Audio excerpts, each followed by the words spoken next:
Urea బస్తాలు లేక ఇబ్బంది అవుతున్నదని రైతులు ఆడాడ ధర్నాలు లొల్లులు చేస్తున్న ముచ్చట్లు మన వార్తలలో చూస్తూనే ఉన్నాం కదా. ఇక మైబాద్ జిల్లాలో నిన్నటి సంది యూరియా బస్తాల కోసానికి ఆందోళన చేస్తే ఇవాళ రైతులకు యూరియా బస్తాలను అధికారులు ఎట్లా వంచిరో చూడురు మీరు.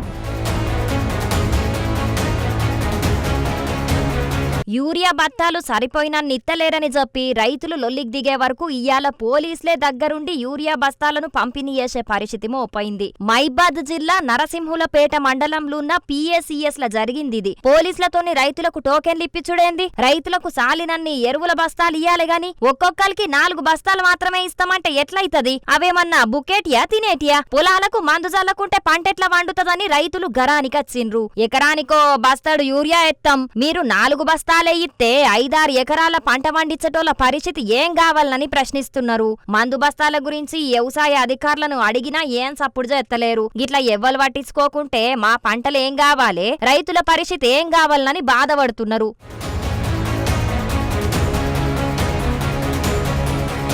మరిగా వ్యవసాయ మంత్రి తుమ్మల సారు ఇప్పటికే కొన్ని జాగల్లో సాగునీళ్లు సాలక పంట పొలాలు ఎండిపోతున్నాయన్న వార్తలు అత్తనే ఉన్నాయి. ఇంకొన్ని రోజుల దాకా నీళ్ల గురించి పట్టించుకోకుంటే చాలా పొలాలు ఎండిపోతాయి. ఇప్పుడు రైతులకు సరిపోయినన్ని ఎరువులు కూడా పంపిణీ చెయ్యకుంటే పంటలెట్లా వండుతాయి? కాబట్టి జర ఇప్పటికైనా ఆలోచన చేసి రైతులకు ఎరువుల కరువు లేకుండా చెయ్యుండ్రి. రైతులు విత్తనపు గింజల కాడ నుంచి ఎరువుల దాకా అన్నింటి కోసం కొట్లాడుడే అవుతున్నది. జర ఇప్పటికైనా ఆ పరిస్థితి మారువుండ్రి సారు, మీకు పుణ్యం ఉంటది గాని.